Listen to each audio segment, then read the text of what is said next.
For months, she parked in his driveway as if it were her own, until he finally had enough and called a tow truck twice.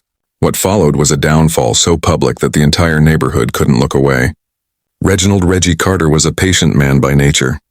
He had to be, spending his days trying to wrangle a classroom full of middle schoolers in Lakeland, Florida, making science come alive for kids who cared more about their phones than the periodic table. His life was steady, predictable, and he liked it that way. His home was a sanctuary, a modest single-story brick house with a trimmed lawn, a driveway just big enough for his car, and the peace he'd earned. But that peace ended when Blythe Vanderholt decided his driveway belonged to her. At first, Reggie brushed it off. The first time he saw her silver Lexus parked in his spot, he assumed it was a mistake. Maybe she was shuffling cars for guests, maybe it was temporary. But then it kept happening. Every time he asked, she had an excuse. She was just running inside for a second or dropping something off. She'd smile with that smug, dismissive wave of her manicured hand, expecting him to accept it. Reggie, not one to make a fuss, swallowed his frustration, until the day he came home bone-tired, hungry and ready to collapse on the couch, only to find her Lexus once again parked squarely in his driveway. When he knocked on her door, Blythe greeted him with feigned surprise and condescending sweetness. "Reggie, what's wrong?" she asked, as if she didn't already know. He calmly told her to stop. She scoffed, rolled her eyes, and acted as if he were being unreasonable. Though she moved her car that time, the pattern continued. Notes disappeared. Knocks went unanswered. And then one evening, Reggie came home to not just her Lexus, but a stranger's black BMW sitting in his driveway. Enough was enough. He parked on the street, snapped photos, and demanded answers. Blythe casually told him it belonged to a friend, brushing off his frustration like it was nothing. When she stalled on moving it, Reggie clenched his jaw and started looking up tow truck companies. He wasn't a man who sought conflict, but Blythe Vanderholt had crossed a line he couldn't ignore. The very next morning he called the HOA, even though he knew Blythe, queen of the neighborhood board, would almost certainly have them on her side. He didn't expect much, but he figured it was worth a shot. The response he got was exactly what he expected, dismissive and unhelpful. The HOA was useless. "Sir, unless there is physical damage to your property, we really don't get involved in neighbor disputes," the bored-sounding woman on the other end of the line explained. "Have you tried speaking with her?" Reggie sighed. That was all he had been doing. The woman offered to send a courtesy email, as if that would solve anything, but Reggie knew it wouldn't. He thanked her, hung up, and decided he'd handle it himself. That morning, he left one final note on Blythe's windshield in bold, unmistakable letters. "Do not park here again." But when he came home that evening, the note was gone, and her Lexus RX was once again sprawled across his driveway, this time at an arrogant angle that screamed she didn't care. Fuming, Reggie parked on the street and stormed up to her door. When Blythe finally answered, wineglass in hand, she looked more annoyed at being interrupted than guilty. He demanded she move her car, but she only smirked, sipped her drink, and mocked him. "You always park on the street anyway," she said with condescension. Reggie clenched his fists at his sides, forcing himself to stay calm. He repeated firmly that this was his property and he was done asking. She rolled her eyes, swirled her wine, and finally agreed to move the car, but not before muttering something under her breath. Reggie caught only the tone, not the words, but it was enough. That smug, entitled sneer made his blood boil. He walked away without another word, but that night, as he sat grading papers, he saved the number for the local towing company.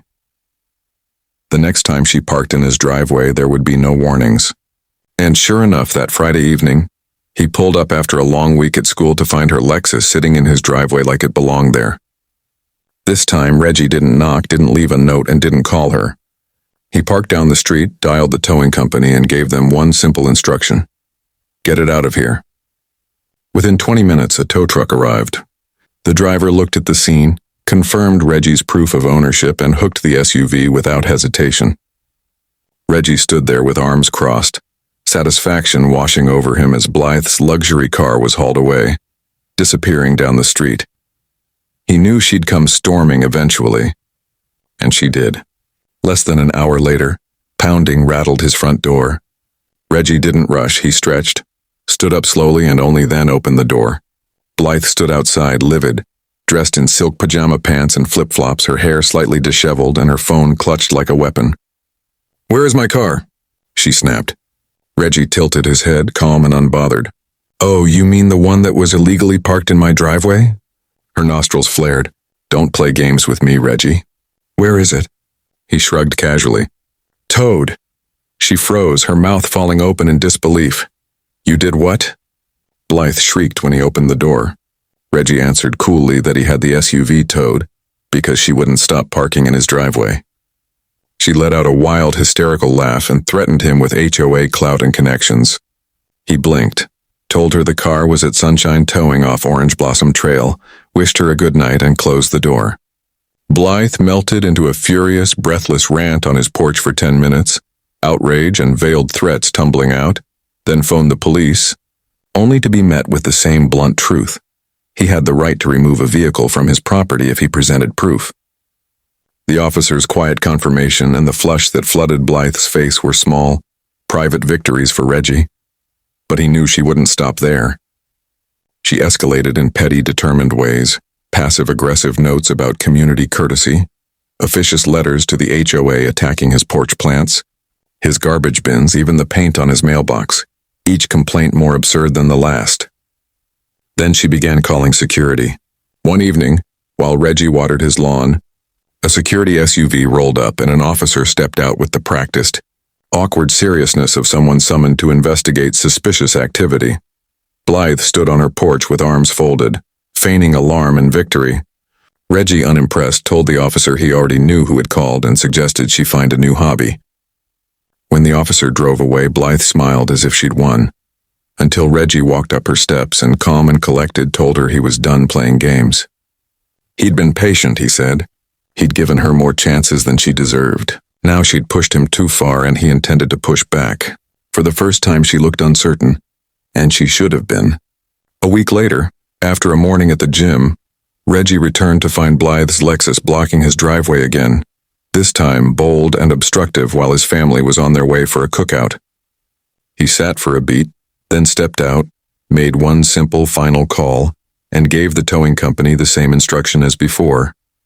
"Come get the car." Reggie leaned back in his chair, folding his arms as if he had all the patience in the world. The tow truck rolled up fast and efficient, its driver already pulling on gloves with the kind of precision that told Reggie this wasn't the man's first time. "We doing this again?" the driver asked with a smirk. Reggie simply gestured at the shiny Lexus blocking his driveway. "Looks like it," he said. With zero hesitation, the driver hooked the car and began strapping it down. Moments later, Blythe came storming out of her house like she'd caught someone breaking in. "Stop! What are you doing?" she shrieked. Reggie leaned back farther, sipping from his water bottle, calm as ever. The tow driver ignored her completely. His focus was on the job. Blythe marched up, eyes blazing. "You called the tow truck again?" she demanded. Reggie arched an eyebrow. "You parked in my driveway again." Her fists clenched. "I had guests there was no street parking," she snapped. "Not my problem," he said smoothly. She growled in frustration. "You're being petty." "I told you I would have moved it." Reggie sighed, still relaxed. "You've told me that before, and yet, here we are." Her face flushed red with anger. "You don't understand what you're doing," she hissed. "I have connections. I can make things very difficult for you." That finally made Reggie laugh. "Oh, Blythe," he said, shaking his head. "I don't think you understand what's happening here." He nodded toward the truck. "Your car, it's already gone." She spun around just in time to see the Lexus disappearing down the street. Her shriek carried across the neighborhood. "You're going to regret this," she spat. Reggie stood slowly, dusting off his jeans. "No, Blythe, you are." Then he walked inside, just as his family arrived, filling the house with laughter and hugs. Blythe remained on her porch seething, but Reggie knew this wasn't over. And he was right. By Monday, Blythe had turned the neighborhood into her stage. The HOA sent out a carefully worded passive-aggressive email about neighborly disputes escalating unnecessarily, painting Reggie as the troublemaker. Flyers soon followed, printed, laminated, and taped to every mailbox. Is this the kind of community we want? Do we tow our neighbors instead of talking to them? It was laughable. Reggie tore one down and shook his head. Over a driveway, really? But the neighborhood wasn't fooled. His phone lit up with texts from parents, neighbors, even some HOA members outside Blythe Circle. We all know she's a nightmare. She fined me $200 for a wind chime. If she parks in your driveway again, I'll split the tow fee with you. Reggie chuckled. He didn't even need to defend himself. Years of her nitpicking, complaints, and power trips had caught up to her. The turning point came at the next HOA meeting. Normally Reggie avoided them, but this time he claimed a front row seat, arms crossed as he stared Blythe down. She refused to look at him, her chin lifted like she was untouchable. The meeting trudged through budget updates and landscaping notes until one board member cleared his throat. We need to address a complaint regarding misuse of private property. Blythe straightened, ready to play the victim. But then the board member continued. The complaint is against Blythe Vanderholt. Reggie didn't even bother hiding his grin as her head snapped toward the board. At the HOA meeting, tension filled the air when a board member cleared his throat and said, "Excuse me." A few members shifted uncomfortably, and a woman in her 60s finally sighed, her voice heavy with disappointment. "Blythe, we've had multiple reports of you harassing residents and using HOA resources for personal grievances." Blythe's jaw dropped. "That's ridiculous. I'm the one being harassed," she snapped. But the board member kept reading. "We've reviewed several complaints including misuse of security calls, unauthorized HOA communications, and retaliatory actions against residents." Blythe's eyes widened in disbelief. "You're taking his side?" she demanded, pointing at Reggie. The older woman shook her head firmly. "We're taking the side of the community." Blythe opened her mouth, but no words came. She scanned the room desperately for support, but no one would meet her gaze. For the first time, she wasn't in control, and she knew it.